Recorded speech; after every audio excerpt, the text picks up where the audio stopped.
ねえねえ、ブレンってアメリカ人でしょ。そうだけど。ねえ、アメリカ人ってさ、マックよく行くんしょ。チーズバーガーとか食べるんしょ、よく。よくじゃないかな。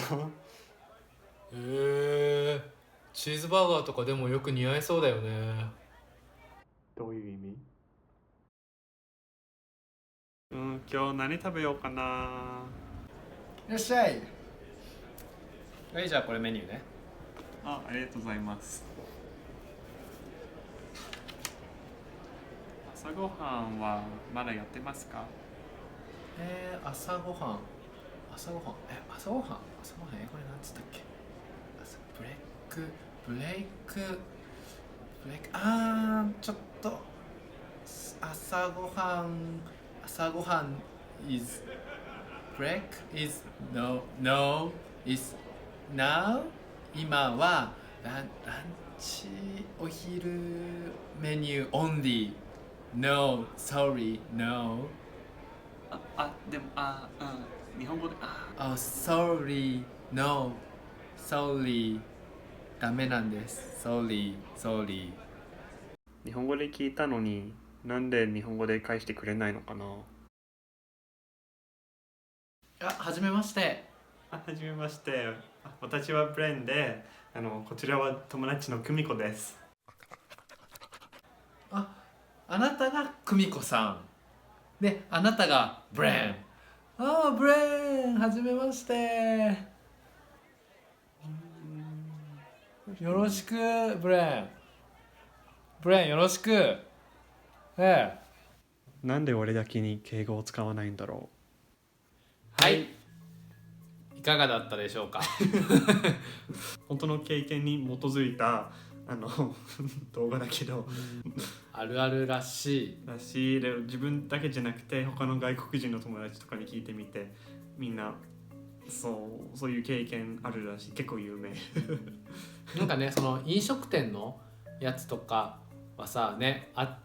お店の人は頑張って英語で喋ろうとしてくれてるんだろうけど、なんかまあね、ブレンはなんか日本語で喋りかけてるわけだからね、日本語で返せばもっとね会話がスムーズになるのに、なんか英語でどうしても返しちゃう人が多いらしいんだよね。でもなんかそれはなんか2つのタイプあると思う。そういう人たち、英語頑張って話してみようと思ってる人と、もう一つのタイプはなんか外国人日本語で来てるのもなんか考えられない人もいると思う。なんかちょっと違う。聞いたことある。なんかもうなんか日本語喋ってるけど全然入ってこない。なんか外国人っていう見た目が邪魔して、どんだけうまくても、日本語喋っても日本語に聞こえない、なんか英語に聞こえちゃってなんか英語で返しちゃうって人は結構意外といるって聞いたことある。よくわからないけどいる。まあでもそのタイプはちょっと珍しいタイプだけど、いた時はなんかもう何って感じ。大体はそのなんか英語で頑張って話してくれてる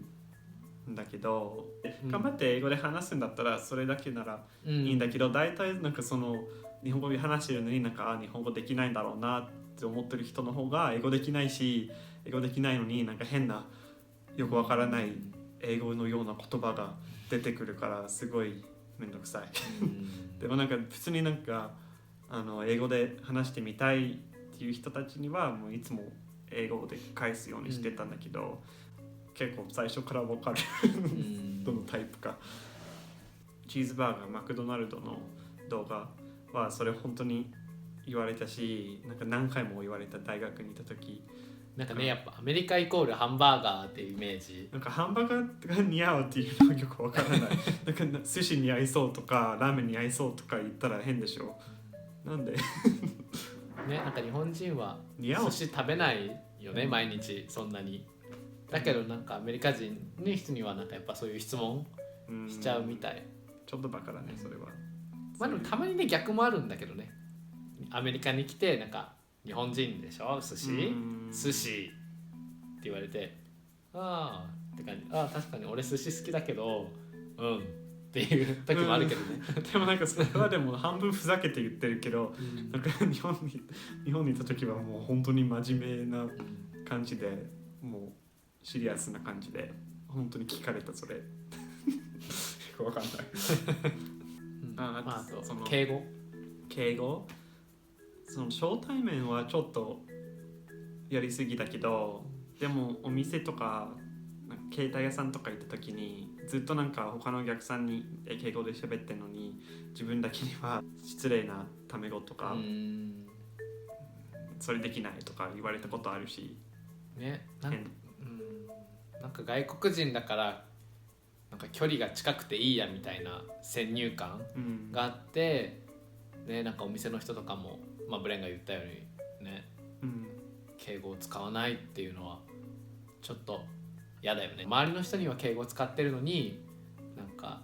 外国人であるブレンとかに敬語をなんかあえて使わないっていうのはちょっとおかしいよね。なんか年上の時でも、ブレン先輩とかじゃなくてブレンみたいな、いきなりなんか呼び捨てになっちゃうみたい。よくあったそれ、変だね。あとはね、たまに言われたのはあんた顔ちっちゃいねっていうのもよく言われてたよく言われてたあんた顔ちっちゃいねちっちゃいね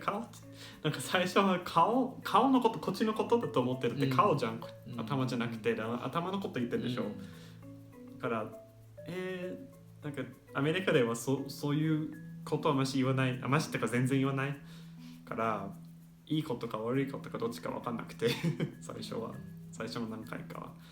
ね、なんか日本は結構ね人の顔のパーツとかを、褒めたりとかなんだろう、そういうの結構多い気がする。なんかね、目大きいねプラス羨ましいって入ってくる、そうね。でもねブレンから見るとやっぱりその、日本っていういわゆるアジアの目とかそういうのすごく綺麗っていうし、ね、なんかみんなやっぱりないものねだりみたいな感じだよね。俺らは結構コンプレックス持ってる人は結構多い気がするけど、でもやっぱりそれが魅力って思う人もすごくいっぱいいるんだなってこっち来てなんか実感した気がする。そうだね。そういうことでね、この動画面白いと思ったらいいね。あとチャンネル登録とコメントとあと動画のシェアの方もぜひお願いします。お願いします。あとね、インスタとかツイッターとかでもフォローお願いします。じゃあまた次の動画でお会いしましょう。バイバイ。